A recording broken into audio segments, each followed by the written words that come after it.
हम देखेंगे क्या लिखा है। बिल्कुल शांत होकर बैठिए तथा अपने शरीर में होने वाली गतियों का अनुभव कीजिए। बिल्कुल शांत होकर बैठना है, मुंह बंद, बिल्कुल शांत होकर बैठना है और अपने शरीर में होने वाली गतियों को क्या करना है, हमें अनुभव करना है। क्या करना है, अनुभव करना है। आप समय समय पर अपनी पलकों को झपकाते ही होंगे। सांस लेते समय अपने शरीर में होने वाली गतियों का परीक्षण कीजिए। बराबर है, सांस लेते वक्त जब हम सांस लेते हैं तब हमें हमारे गतियों का क्या करना है, तो परीक्षण करना है। क्या करना है, परीक्षण करना है। हमारे शरीर में स्वतः ही अनेक गतियां निरंतर होती रहती है। हमारे शरीर के अंदर अनेक प्रकार की निरंतर गतियां क्या होती रहती है। जिस तरह देखा जाए तो हम श्वास लेते हैं, क्या करते हैं, श्वास लेते हैं। बाद में हम श्वास को क्या करते हैं, बाहर पस निकालते हैं। हम खाना खाते हैं तो वो खाना क्या ऐसे ही रहता है, नहीं। हम खाना खाते तो मुंह में खाने को क्या करते हैं, हम पचाते हैं, चबाते हैं। फिर उसमें लार, खाने में लार भरती है। फिर वो अन्न नड़ी के मार्फत जठर में जाता है। जठर में फिर से अच्छे से हमारे वो खाने को क्या होता है, तो प्रोसेस होती है, अच्छे से वो पचता है। फिर वो छोटे आंत के जरिए बड़े आंत के जरिए होके वो गुजरता है। उसमें अनेक प्रकार की गतिविधियां शरीर के अंदर होती रहती है, लेकिन हमको पता नहीं चलता। क्यों नहीं पता चलता, क्योंकि हमारा शरीर जो है चमड़ी से क्या हुआ है, ढका हुआ है। इसके कारण शरीर के अंदर होने वाली गतियों के बारे में हमें पता नहीं चलता। पर हमारे शरीर का हर अंग, हमारे शरीर का हर अंग अपना कार्य क्या करता रहता है, तो क्या करता रहता है। आप देखेंगे, आप रात को सो जाते हो तो आपके शरीर पे कोई मच्छर काट लेता है, आप सोते रहते हो, फिर भी हमारा हाथ उठता है, ऐसा करके ऐसा करके मार देता है ना। क्यों मार देता है, क्यों, क्योंकि उस समय हमारी जो इंद्रियां रहती हैं तो क्या रहती हैं, तो क्या सतेज रहती हैं। क्या रहती हैं, सतेज रहती हैं। भले हम सो रहे हैं पर हमारे शरीर के सभी जो अंग जो है तो क्या कर रहे हैं, तो क्या अपना अपना काम कर रहे हैं। समझ में आया। तो तभी जब चमड़ी में जो मच्छर अपने डंक को डालता है तो उसकी जो वेदना होती है वो ज्ञान तंतुओं के जरिए किसको मिल जाता है, मगज को। किसको मिल जाता है, मगज को। और मगज तुरंत ही कंट्रोल करता है और दूसरे हाथ को हुक्म देता है कि भाई यहाँ से मुझे दर्द मिल रहा है, मुझे तकलीफ मिल रही है, तो उसको क्या कर, उसको प्रोसेस कर, बराबर, भगा या कुछ भी कर, बराबर है। तो इस तरह जो है अपना अपना हर अंग जो है अपना अपना काम करता है। आगे देखेंगे हम, जब आप अपनी नोटबुक में लिखते हैं तब आपके शरीर का कौन सा भाग गति करता है। जब आप मुड़कर अपने मित्र को देखते हैं तब शरीर का कौन सा भाग गति करता है। उपयुक्त सभी उदाहरणों में आपके उसी स्थान पर रहते हुए भी आपके शरीर का कोई ना कोई भाग गति करता है।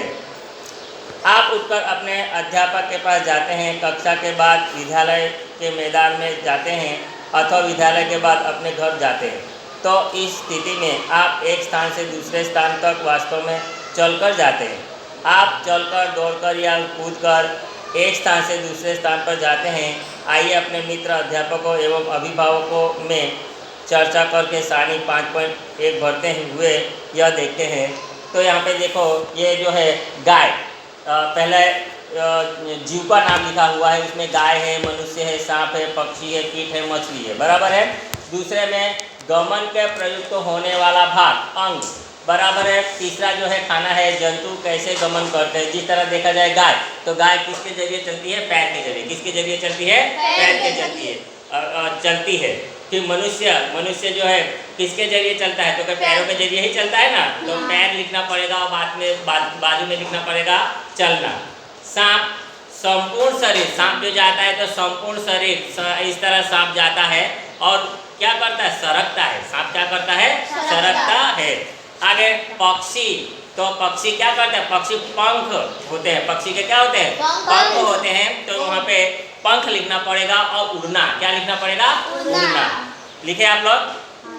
आगे तो कीट, जो कीट होते हैं, जंतु होते हैं, तो कोई कोई कीट होता है तो सरकता है, कोई कोई कीट होता है तो उड़ता भी है, बराबर है। तो इस तरह हम कुछ भी कीट के लिख सकते हैं। तो यहाँ पे लिख दो कीट, सरकना लिख दो। और उसमें कीट के क्या होते हैं, तो के छोटे छोटे क्या होते हैं, छोटे छोटे रोमा जैसे होते हैं ना, तो छोटे छोटे पैरों, छोटे छोटे रोआ, ऐसा लिख दो ना, छोटे छोटे रोआ लिख दो और सरक ना लिख दो। मछली, तो मछली को, मछली के क्या होते हैं, तो मछली तैरती है। मछली क्या होती है, तैरती है। तो उसका कौन सा भाग होता है, तो क्या उसके है पूंछ होती है। क्या होती है, पूंछ होती है। और आजू बाजू में जो पंख भी होते हैं ना उसके, होते हैं ना, जो तैरते हैं, और पूंछ क्या उसका गति वो संतुलन बनाए रखती है। तो उसको बाजू में लिख देना तैरना। क्या लिख देना, तैरना। तो इस तरह जो है अलग अलग है यहाँ पे। आगे देखेंगे हम लोग। जंतु एक स्थान से दूसरे स्थान तक किस प्रकार गमन करते हैं। चलना, टहलना, दौड़ना, उड़ना, छलांग मारना, रेंगना एवं तैरना इत्यादि जंतुओं के एक स्थान से दूसरे स्थान तक जाने के कुछ ढंग हैं। जंतुओं को एक स्थान से दूसरे स्थान तक जाने के तरीके में इतनी अधिक विविधता क्यों है। क्या कारण है कि अनेक जंतु चलते हैं जबकि सांप रेंगता है और मछली तैरती है। तो यहाँ पे हैं। अब यहाँ पे आगे का टॉपिक है मानव शरीर एवं उसकी गतियाँ। यहाँ पे मानव शरीर एवं इसकी गतियाँ।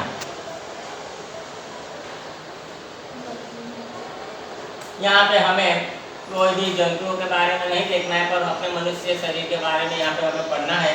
तो इसीलिए यहाँ पे टॉपिक दिया गया है मानव शरीर, यानी मनुष्य का शरीर एवं उसकी गतियाँ। तो मनुष्य का जो शरीर है, तो मनुष्य का कौन सा शरीर कौन सा प्रकार की गति करता है, उसके बारे में हमें यहाँ पे देखना है। देखो क्या लिखा है, जंतु की विविध गतियों पर ध्यान देने से पूर्व आइए आपने अपने शरीर की कुछ गतियों को ध्यानपूर्वक देखें।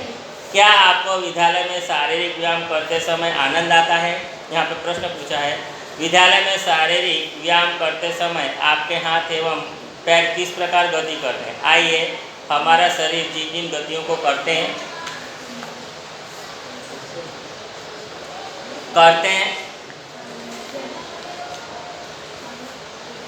योग्य हैं, इन नमे को कुछ शारीरिक गतियों को करने का प्रयास करें। एक काल्पनिक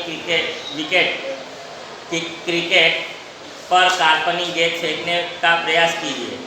आप अपना हाथ किस प्रकार घुमाते हैं। क्या आप इसे अपने कंधे से वृत्ताकार रूप से घुमाते हैं। हम जो क्रिकेट खेलते हैं ना, तो गोलाकार कैसा होता है, ऐसा करके बॉल डालता है ना, यानी हाथ को क्या करता है, वो गोल गोल वृत्ताकार में क्या करता है, घुमाता है। क्यों घुमाता है, तो बॉल सीधी रेखा में जाए और कम से कम रन हो, बैट्समैन मान ना पाए। हमारा वाइड बॉल भी नहीं जाना चाहिए, नो बॉल भी नहीं जाना चाहिए, प्लस सामने वाला जो टीम होती है तो रन भी नहीं मिलनी चाहिए। यानी अच्छी बॉलिंग क्या करता है, वो एक अच्छी बॉलिंग करने का क्या करता है, तो के प्रयास करता है। समझ में आया। अगर कोई गेंद डालेगा और सामने वाला सिक्स या चौका मार देगा तो कोई भी टीम को वो अच्छा नहीं लगेगा। समझ में आया। तो एक अच्छी गेंदबाज तभी कहलाएगा कि जब अच्छा बॉल गिरे और अच्छे बॉल में रन भी कम से कम हो। आगे देखेंगे हम लोग,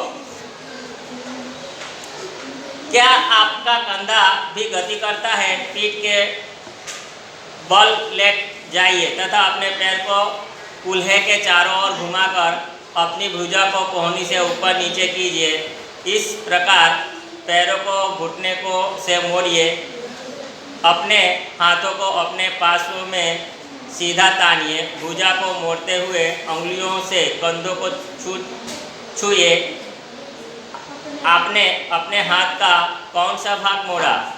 हाथों को सीधा तानकर नीचे की ओर झुकने का प्रयास कीजिए। क्या आप ऐसा कर पाते हैं। अपने शरीर के विभिन्न हिस्से में से गति करने का प्रयास कीजिए एवं प्रक्षेपण को सारणी 5.2 में नोट कीजिए। क्या कारण है कि हम अपने शरीर के कुछ अंगों को तो स्वतंत्र रूप से किसी भी दिशा में घुमा सकते हैं, जबकि कुछ अंगों को केवल एक ही दिशा में घुमा सकते हैं। यहाँ पे देखो, कुछ अंगों को हम एक ही दिशा में घुमा सकते हैं। जिस तरह देखा जाए ये गर्दन, तो गर्दन पर इस तरह हम घुमा सकेंगे, इस तरह घुमा सकेंगे। ये गर्दन को हम पीछे की ओर घुमा सकेंगे, नहीं घुमा सकेंगे। समझ में आया।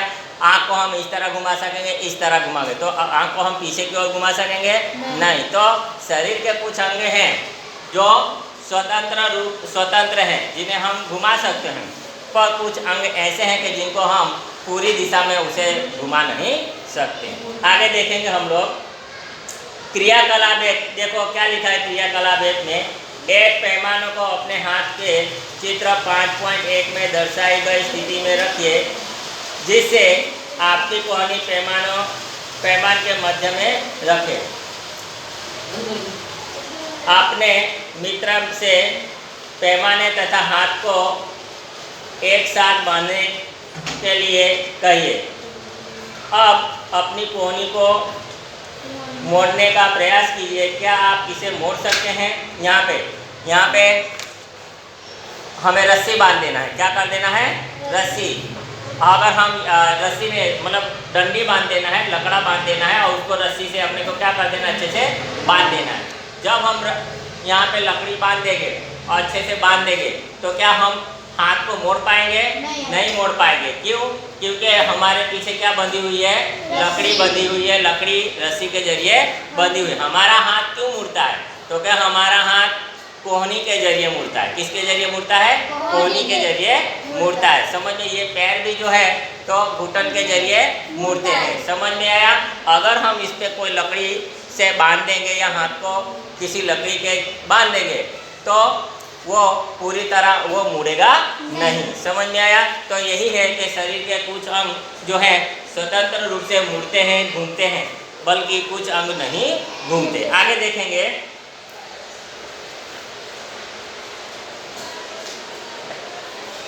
क्या आपने ध्यान दिया है कि हम शरीर के विभिन्न अंगों को उसी स्थान से मोड़ अथवा घुमा पाते हैं जहां पर दो हिस्से एक दूसरे से जुड़े हों। यहाँ पे दो हिस्से एक दूसरे से जुड़े ना, एक ये हिस्सा यहाँ से जुड़ा है और एक हिस्सा यहाँ से जुड़ा है। पैर एक हिस्सा यहाँ से जुड़ा है और एक हिस्सा यहाँ से जुड़ा है, बराबर है। तो हम अपने शरीर को वहीं से मोड़ सकते हैं जहाँ से दो हिस्से एक दूसरे से क्या है? तो क्या जुड़े हैं? क्या है? जुड़े हैं। समझ में आया ना?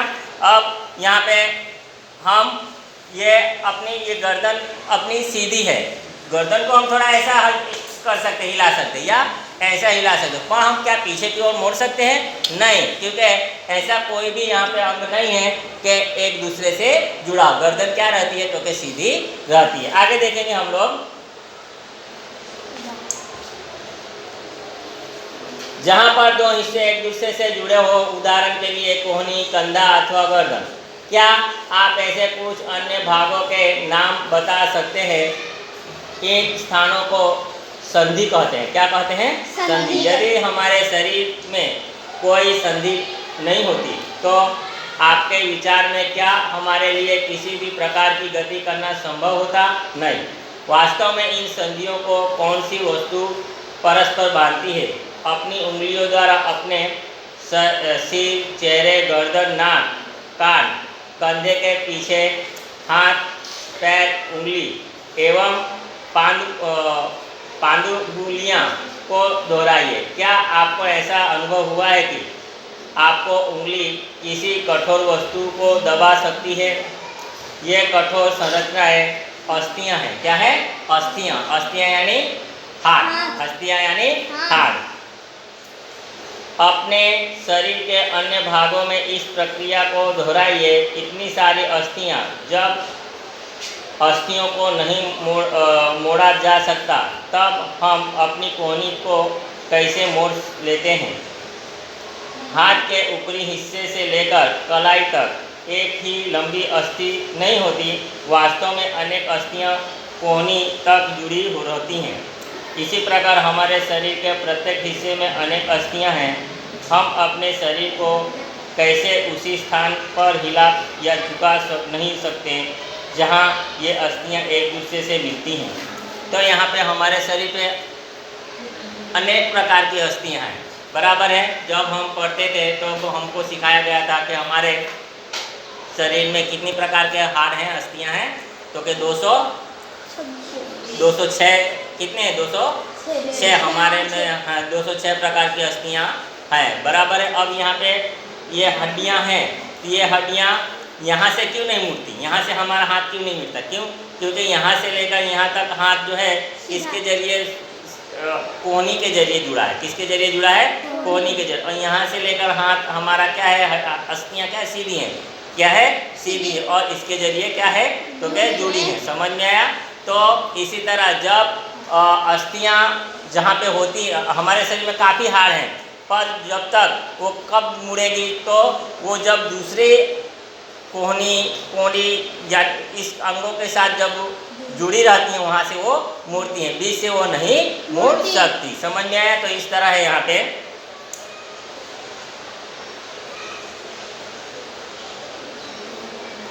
अब कंदुक खलिका संधि क्या है?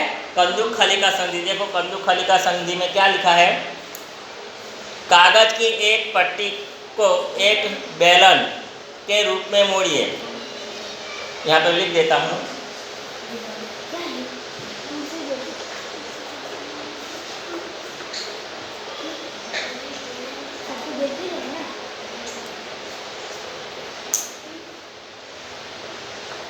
ये कंदुक खलिका संधि क्या है, ये यहाँ पे इसमें हमें देखना है। देखो कागज की एक पट्टी को एक बेलन के रूप में मोड़िए। रबड़ अथवा प्लास्टिक की एक पुरानी गेंद में एक छेद करके उसमें मोड़े हुए कागज के बेलन को डालिए, जैसे कि चित्र 5.2 में दर्शाया गया है। आप कागज के बेलन को गेंद पर भी चिपका सकते हैं। गेंद को एक छोटी कटोरी में रखकर चारों ओर घुमाने का प्रयास कीजिए। क्या गेंद कटोरी में स्वतंत्र रूप से घूमती है? क्या कागज का बेलन भी घूमता है?